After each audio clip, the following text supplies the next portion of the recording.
Ricky, Louise, thanks for coming on the show. Thanks very much for having us. Thank you.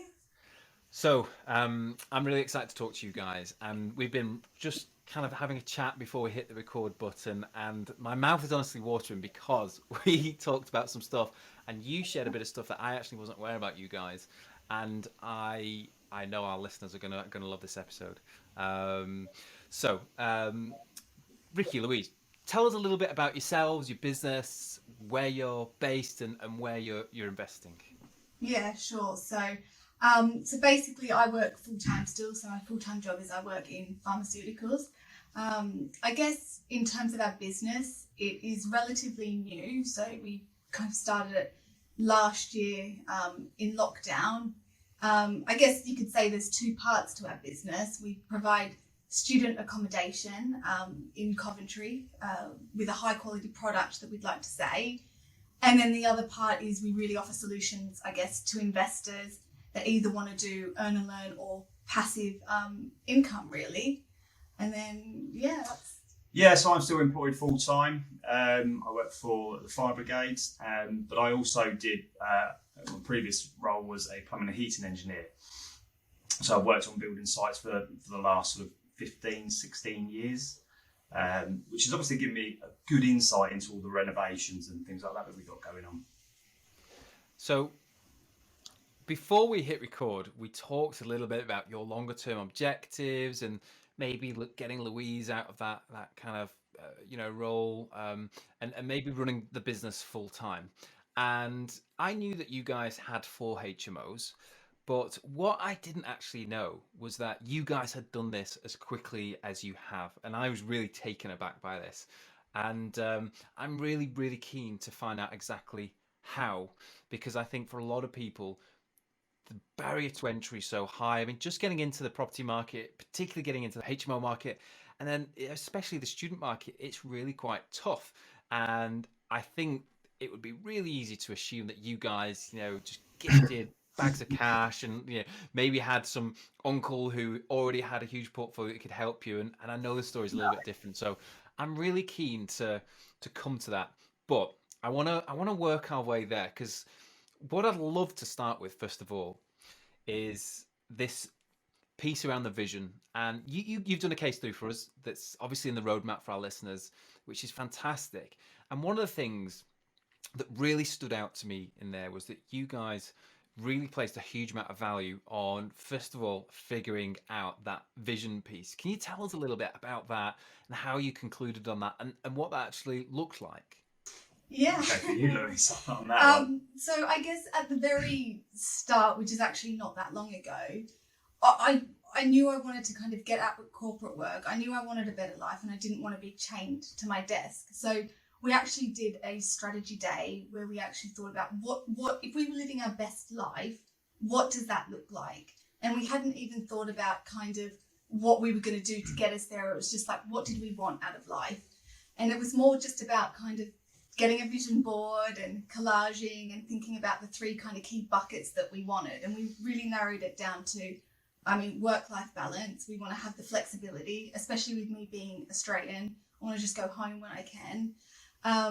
We want to leave like a legacy for our children when we, start a family and have that kind of wealth that we could pass on. And we just want to travel as much as we can. So we kind of nailed down kind of the vision and what we wanted our life to look like. And then it was more thinking about, right, well, what vehicle, what can we use to get us to live that life that we want of those three kind of key buckets? And we looked at different strategies and it just kind of happened that property, that we could use that vehicle to get us there. And then it was more nailing down, educating on what property strategies were going to fit within what we could do and what within our kind of skills and capability were. So yeah. It was just kind of narrowing the strategies down and then getting on to the leading to the vision. I think that piece is so important. And actually, I periodically stop myself through the year and just go back and remind myself because it's dead easy to get lost in the detail. It's dead easy to drift off course. Kind of we sort of get blown by the wind a little bit, don't we? And in business and out of business, thinking in life in general. And I often just like, particularly when I'm feeling a bit stressed or wondering why I'm thinking about doing something, or maybe buying something, or doing, going into business with someone, and just reverting back to that. I call it a magic wand exercise. Like, if I could wave the magic wand now, what does it all look like? What are we doing? Where are you going to be? And how do we feel about it? And I think that's so important. Yeah, so as Louise mentioned, she was collaging, and actually in front of us here in the office, we've got our vision board, and that's got all of the little mementos and reminders on there of actually what our best life looks like. So whenever there's that little waiver of well, we might move it under the cosh or anything like, we just take a look at the top there on the wall, and just that little instant reminder of what we're doing this for. I guess, and you touched on it, Louise, the other really important part here, though, is how you're going to make it happen. It's all well and good having a vision and talking about it and going back to it, but I think the next key step really is figuring out how you're going to do it. And there was something else in your case study that I picked up on, that you, again, it was really obvious that this was a very important point to you. And it was the process that you went through to actually figure out what this was going to look like, the types of property, and where it was going to be. Can you tell us a little bit more about that process that you went through? Yeah, so after we kind of looked at the different strategies in terms of what property strategies there were, we came to the conclusion that we wanted assets, we wanted high cash flowing assets, and we wanted something that was going to get me out of my corporate job and that we could leave kind of on for our children. So we came to the conclusion that HMOs were going to get us there. And then literally it was the next 3 months of area analysis for me. So that was a combination of desk research and actually having my feet on the ground. So I guess in terms of the desk research, we first looked at different type of tenants, whether that was professional or student tenants, and what was going to work best for us. Then we narrowed it down to students. And then basically I started looking all within 2 hours from where we live, what universities were there. We looked at property prices, we looked at kind of housing stock on the ground. I would literally every weekend go and drive and walk the streets of each kind of university that I'd narrowed it down into the areas to understand what streets were good, what streets weren't good. It took some time, and I don't see how you can invest without doing some type of area analysis first, because it, as you say, it doesn't just happen overnight. No. And, while Ricky was at work, I would go on my own and call him and FaceTime him and just make sure I was doing the right things. I think you said that this piece took you about 3 months, didn't it? Before you'd actually figured out who, the types of tenants and exactly where you were going to do it. This took 3 months, which I think is really poignant. It's really interesting to hear you talk about those, almost the method that you kind of went through to kind of get to where you got, which quite specifically was student properties in Coventry, high standards. It's sort of exactly how I built the main roadmap course inside the HMO roadmap. The very first lessons are about the different types of tenants and understanding that students actually behave, and those investments behave really different to professionals. And actually, depending on your magic wand exercise, that vision, that will really influence which one is going to be more suitable for you. But of course, there are other things at play, like where you're then going to invest. And actually that, there are certain places in the country where you can't invest in student accommodation because there's no university.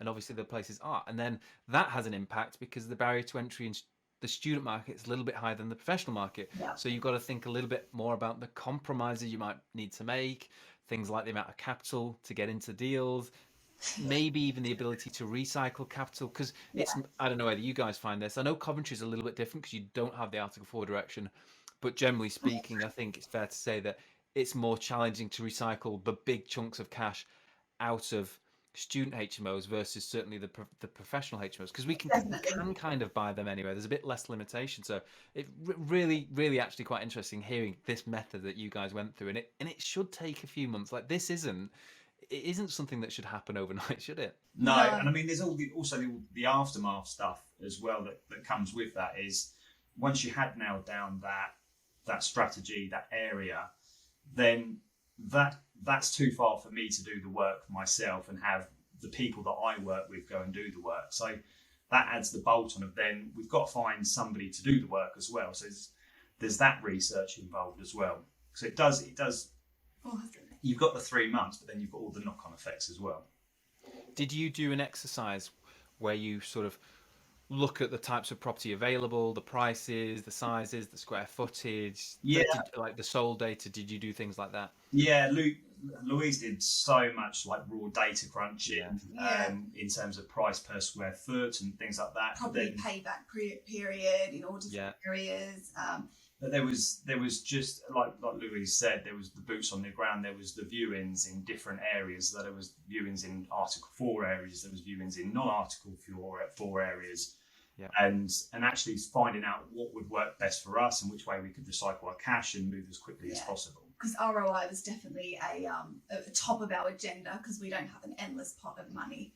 So, any of my mentees who kind of in a similar position, work with a lot of people, got really good jobs, quite busy, really quite clear on why they want to do this, but then are a little unsure on the next steps. Where do we actually implement this plan?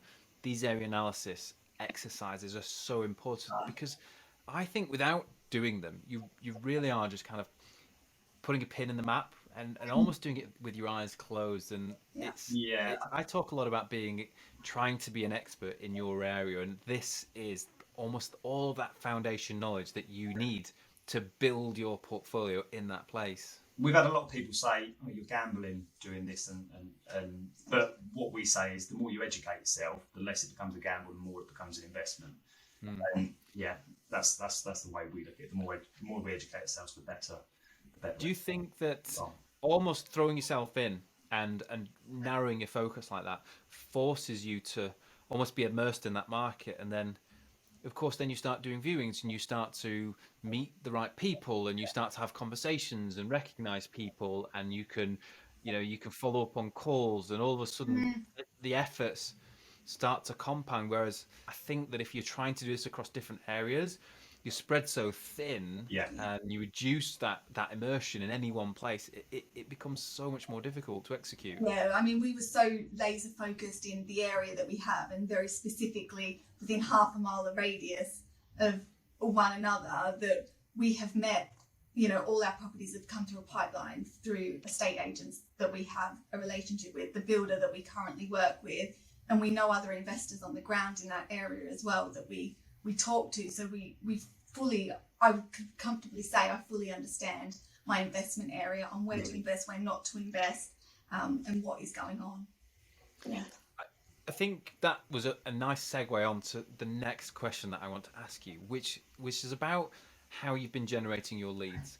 And you mentioned your builder there. And again, it's something fantastic I picked up on in your case study. And this is the first time I've ever heard, and in fact I read this and I was like, I'm going to try that because that sounds like an absolute no-brainer. Why wouldn't you try that? You've done 4 deals in a really short space of time. We're going to come on to finding out a little bit about how you've actually made that work on a financial level. But in terms of deals, for a lot of people, that's the next step. It's we know where we're going to invest. We know the types of properties.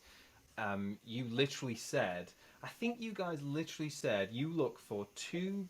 Did you say you look for 2-bed terraces within a quarter of a mile radius? Yeah.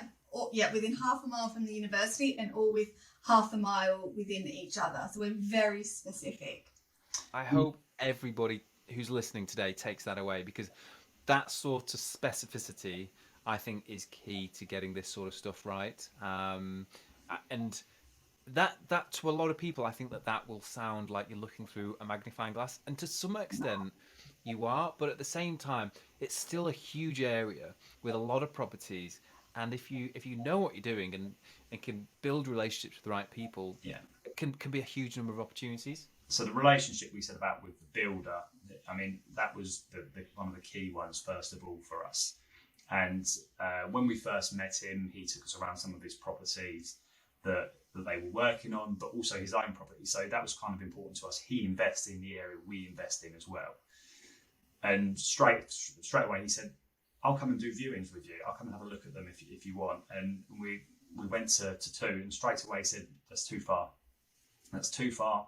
Don't take it. And that one house was had been sat on the market for 8-9 months. So it's good to have that input from somebody that already invests in the area. But also we have like the confidence that he's given us the right information because he's doing it himself. That was great for us. Yeah, and probably good to have a really local builder as well, who doesn't want to risk his reputational damage or any reputational damage. So, by the way, how did you find your builder? Did you already know them, or did No, you? so literally doing area analysis. I mean, I reached out to builders when we didn't even have a property, and I felt like a complete loser because I was like, they're not going to want to talk to me because I don't have any project for them. But we'd met a couple, and literally he had works going on in our area, and he was just the one that had stood out to us the most in terms of showing us the type of work that he would do and the product that we wanted to deliver. He could deliver on that as well within our area.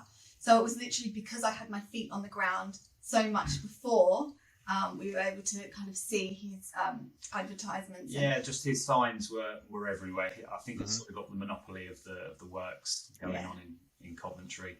But his signs were evident everywhere, and we saw them, and then we actually reached out via Instagram. Yeah, and then I know other investors that use him as well. Do you think a part of why you decided to work together was because you were comfortable with them on a kind of personal level as well? Did you just seem to click? Were you comfortable having conversations? Was that did you feel like that for sure? So there? the interaction I've had on building sites, I'm quite comfortable speaking to project managers or to builder, like to any sort of builder or tradesperson, and that working relationship was quite evident straight away that actually this guy knows what he's talking about, and he knows what we want as well. And I felt going forward that if I had any issues, I could quite comfortably go to him and say, this isn't quite what I want, or this hasn't quite worked out, and he would actually take the time and effort to put it right. So for sure, I mean, quite clear that he was the one to go with straight away.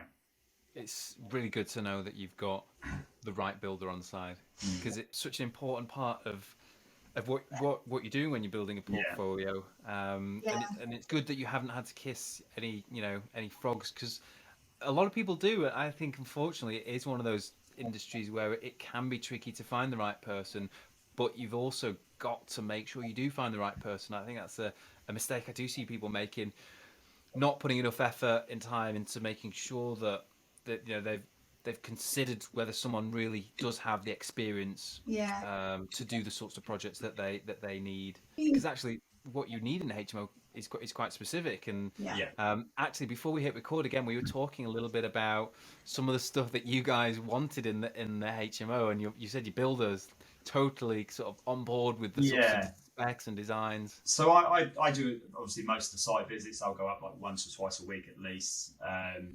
And Louise obviously comes up in collaboration with the interior designer, with these weird or wonderful looking designs. I say weird, but actually they're quite nice. And they're not the box standard that is in the area. So they're a little bit different, and we just had a little bit of resistance from some of the people on site saying, well, that's not what's usually done here, and that's not what we usually do, and why are you doing this? And actually, now that project's sort of at the end, I was there yesterday, in fact, and the project manager walked in and went, actually, that looks really nice. I'm going to do that in my home now. So when you get a compliment like that they're actually going to use it in something similar in their own home, and they're asking you about different what kind of materials you use for it, and where did you get them from, that's actually quite a big compliment, I think, that actually we are doing something quite right. Well, I've seen some of what you're doing, and I'm really looking forward to seeing your final case study, but it really does look absolutely brilliant. So I'm not surprised in the slightest. And actually, I think, and we talked about it a lot on the show, but making sure that your product stands out in the market, that differentiation and that brand value is now more important than ever. It's not the be all and end all, but it's still important to manage well, and there's lots of other stuff that we talk about, but it's so important, isn't it? Yeah, definitely. I wasn't quite on board, first of all. Louise had to push me a little bit for the design. I was very much like, you know, we are producing this kind of product, and it's a good product. But actually, Louise pushed me over the line to say, let's produce a great product that is, you know, is somewhere where, you know, we would be comfortable living, that's, you know, a safe, comfortable, you know, stylish environment for students to live, where they can actually, you know, they have a environment that will promote, you know, greater learning and better social experiences. And I think we've captured that in our products. Let's talk about how you managed to get 4 HMOs in such a short space of time then. I mean, this is quite special and quite unique. First question I've got though, before you answer that, is why you wanted to do 4 like that many that quick, because that is a lot. That's a lot of work to take on. It's a lot of risk. It's a lot of responsibility. Louise, you're pregnant. Yes. You know, so why? You know, was it because you were just totally confident? Was it just the way that it happened? Was this part of the plan? Was it literally, we are going to get 4 properties in the first 12 months, and that's the, like, how did this happen? We didn't expect to get so many so quickly, to be honest. It was kind of like we had our vision, we had our strategy, we had our goals, which were broken down into 3 months, and we just religiously followed those steps, and it kind of just all fell into place once we had everything lined out, really. So it was just, we were going through the motions of the plan that we had worked on and that we had set out, and it all just fell into place, really. Yeah, so we had enough money to do 1 at a time, and we'd gained, you know, we'd obviously got this pot of money through different avenues, sale of a flip that we had done, and inheritance and savings. So we had enough money to do 1 at a time. So, you know, do the work, refinance, repeat. But actually, through the power of social media, and just the whim of a question and an ask, we actually managed to get investors on board as well, which actually allowed us to do a second one, and then a third one. So and now a 4th. So it's just sort of snowballed, really, and it has picked up traction. Yeah. And we think that this hitting them goals quicker than we expected. I think for a lot of people, this will be really eye-opening. I think the prospect of going out and raising finance and working with private investors and bringing them an idea like, you know, here's an old, tired and awful-looking house. We're going to do this to it. We're going to spend loads of money, and we're then going to get students in. It's all very speculative until you've actually done it. And of course, you guys didn't actually have the ability to show, had even the track record. No. And a lot of people, I think, would be really sort of anxious about putting themselves into a position, I suppose quite a vulnerable position, talking to investors and trying to raise finance to do more, maybe not quite having the confidence to know whether they could pull it off themselves. How did you deal with that? You've obviously done this and executed it really well. You've got investors and enough investment on board to do a further 3 projects before actually your first one is completely delivered, which is really quite special and unique. And you also didn't have tens of thousands of social media followers either. So how have you dealt with all this? And what do you think that you did that made this a possibility? Yeah, I think it's just more, as much as I kind of don't like being on social media or talking, we try to put ourselves out there as much as possible so we become investable so people get to know us and what we're doing. And especially from the very start, when we were doing our area analysis, I mean, people that engage with me on social media literally say, I've followed you from the very start. I've followed your journey. I can see how much you've progressed. I'm looking forward to seeing the first one come to fruition. So we have shared every single step that we have gone through, and we talk about what we have gone through. I mean, we wouldn't be doing this if we didn't love investing in property either.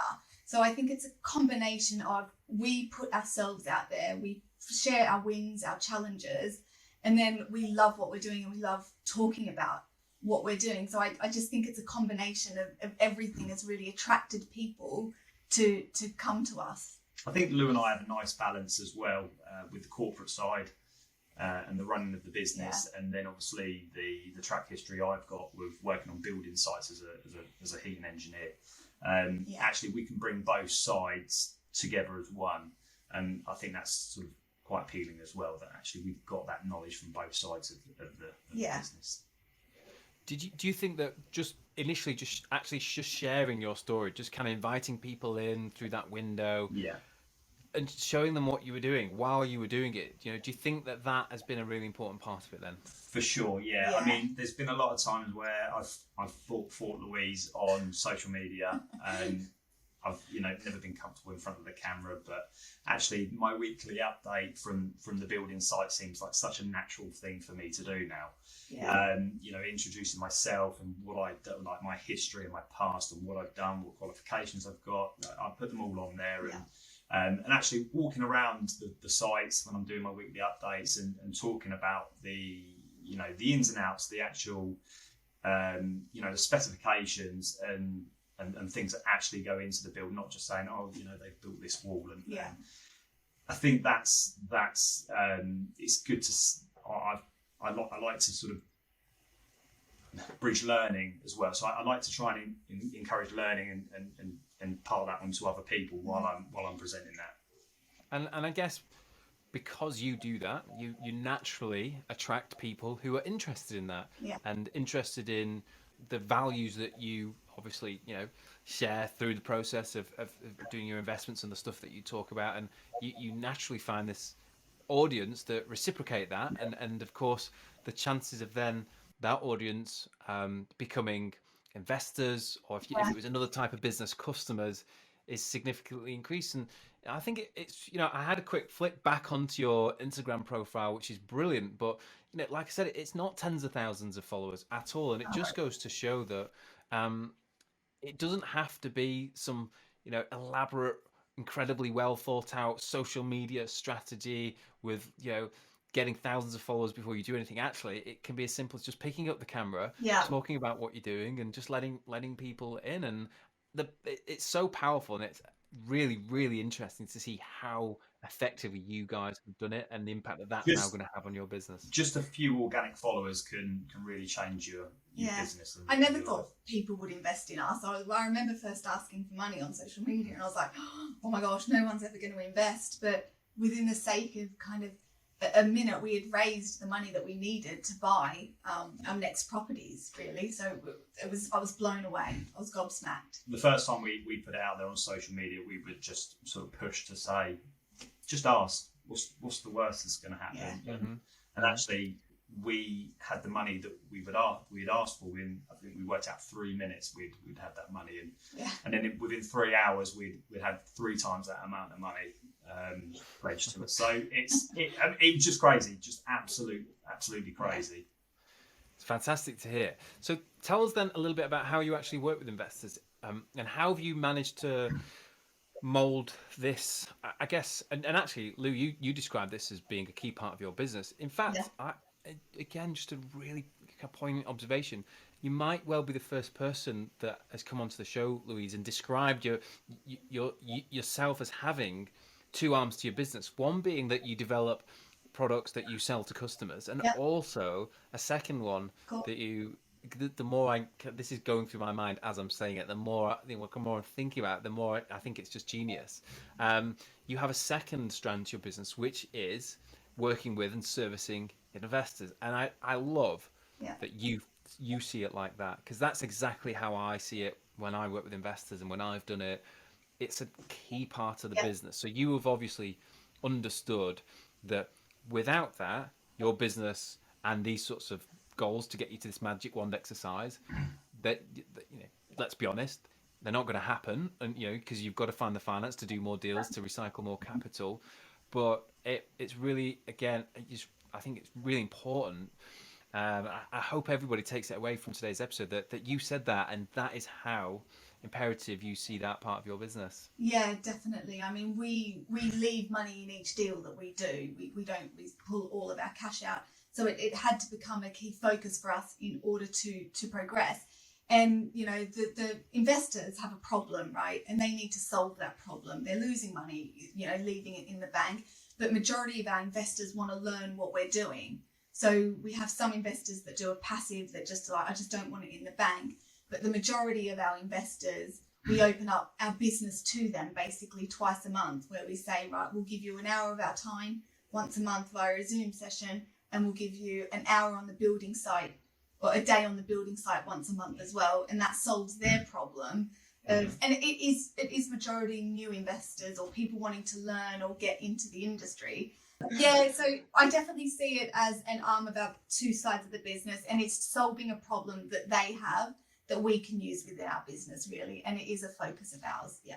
My previous experience as well within some of the roles I've had, I've been an instructor, so I really, not only do I enjoy developing properties, but I also enjoy developing people as well. Yeah. And since we've found this vehicle, I sort of wonder why more people aren't doing it, and actually opening up our business to these people, and if we can improve their quality of life as well by giving them this opportunity, that brings sort of, it sounds cheesy, but brings joy to us as well. Yeah. I'd say this to a lot of people, talk to a lot of people who want to raise finance and naturally apprehensive about, like we said, going out and asking for it. And I think that's also a very British thing, isn't it? Let's face it. But Australian there is very, that's more open. but actually turn it on its head. This is something that a lot of people out there, and this is a problem for a lot of people, sitting on cash that they don't necessarily want to tie up for long times, but do certainly want to get a return on it in the short term, while at the minute inflation's just kind of burning through it. So it's again really interesting to hear you turn that point on its head, and I understand why people would be apprehensive about going out and asking for it, but actually this is what a lot of people want, what a lot of people need, and there's a huge audience and a huge number of people out there actually looking for these sorts of opportunities. Yeah, for sure, they're helping us, but we are also helping them with a problem that they have as well. So at this point, I'm really conscious. We've talked about you guys absolutely nailed this vision, and then they nailed down this area analysis and the strategy, and then nailed down all the finance for the first 4 HMOs. And it almost sounds too good to be true. Now, there's got to be some bad bits. There's got to be some difficult bits, some bits where it's been sticky, times when you question yourselves or what you were doing.